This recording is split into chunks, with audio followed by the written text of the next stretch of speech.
श्वेता सिंग याचा थोडासा अभ्यास करावा. थोडक्यात तुम्हाला सांगतो, या आपल्या महाराष्ट्राच्या सुनबाई होत्या, आता नाही आहेत, त्या DGCA मध्ये काम करतात. फार मोठ्या फॅमिलीमध्ये त्यांचं लग्न झालं होतं आणि आज जो सत्तेत पक्ष आहे मोठा, त्याच्या निगडीत असणारे हे कुटुंब होतं. त्या कुटुंबामध्ये फार भावनिक गोष्ट झाली, ती कधीच आपण विचार करू शकत नाही, याचा अंदाज तुम्हाला आहे.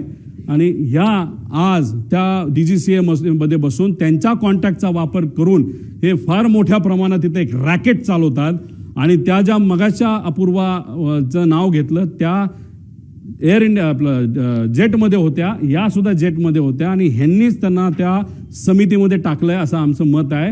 यांचा रिसर्च, तुम्ही जर रिसर्चवाले पत्रकार असाल तर त्या करा, पण आमच्या ह्या इन्व्हेस्टिगेशनमध्ये, नाही हे इन्व्हेस्टिगेशन चालू असताना श्वेता सिंगला तिथं ठेवू नका अशी आमची जाब मागणी आहे. कारण या वेल कनेक्टेड आहेत आणि ह्यांचा संपर्क फार वरच्या लेवलला पोहोचलेला आहे. त्यामुळे या व्यक्तीला त्या DGCA मध्ये न ठेवणं हे महत्त्वाचं आहे. आणि चौकशी समितीबद्दल मी तुम्हाला काय गोष्टी सांगितलं आणि CBIची चौकशी केली जाते, CID आहे, पण CIDचा रिपोर्ट कुठे आहे? CID आतापर्यंत काय केलं, कुठला CCTV घेतला, हे रिपोर्ट येणं महत्त्वाचं आहे. सांगा ना तुम्ही लोकांना, पब्लिकला येऊन आतापर्यंत आम्ही हे केलं ते केलं, आणि त्या पद्धतीने माहिती लोकांपर्यंत यायला काय हरकत आहे? CBIची मागणी करत असतील तर त्याचा अर्थ दिल्लीकडे त्यांनी त्या ठिकाणी बघितलं असावं. दिल्ली आता CBI आणि बाकी एजन्सीला घेतलं तर हे होऊ शकतं. आता ह्याच्यामध्ये बाकी आहेत. आता भारताकडे सरकारी विमान आहे 2004चं, हे 10चं होतं पडलेलं, 4चं सायटेशन XLS. आता हे विमान असून बंद पडले, वापरत नाहीत. आणि याचे 2 जे पायलट आहेत ते नुसते निवांत बसून असतात.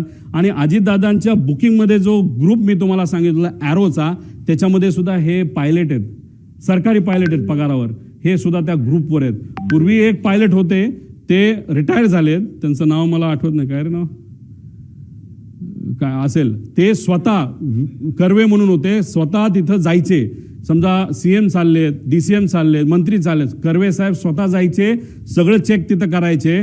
पण हे महाशय नुसते ग्रुपमध्ये दोघं पदं घेतलीत, मोठा पगार त्यांना चालू आहे, पण एकदा सुद्धा ते साईटवर त्या ठिकाणी जात नाही चेक करायला की विमान नीट आहे का नाही.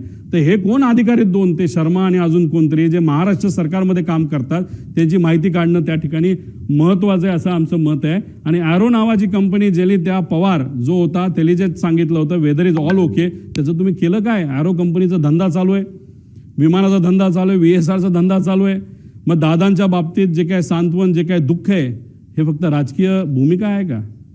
आम्ही इथं हळहळ करतोय पण बाकी सगळ्या गोष्टी चालू आहेत. मग जे चाललंय ते सुपरफिशियल आहे का, दाखवण्यासाठी आहे का, त्यात राजकारण आहे का, असा प्रश्न आता आम्हाला निर्माण व्हायला लागला आहे.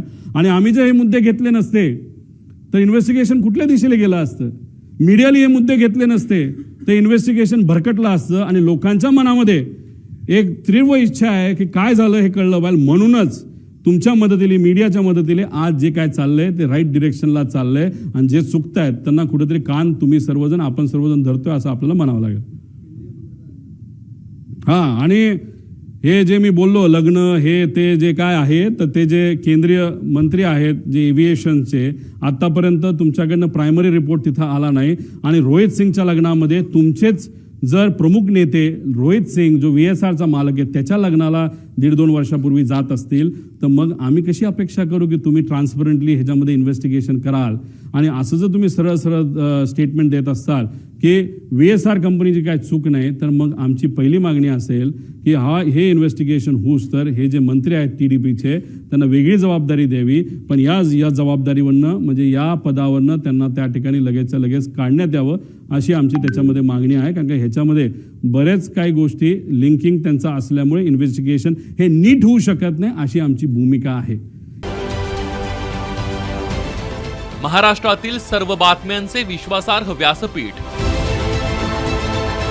सकाळच्या सर्व सोशल मीडिया प्लॅटफॉर्मला लाईक, फॉलो आणि सबस्क्राईब करा.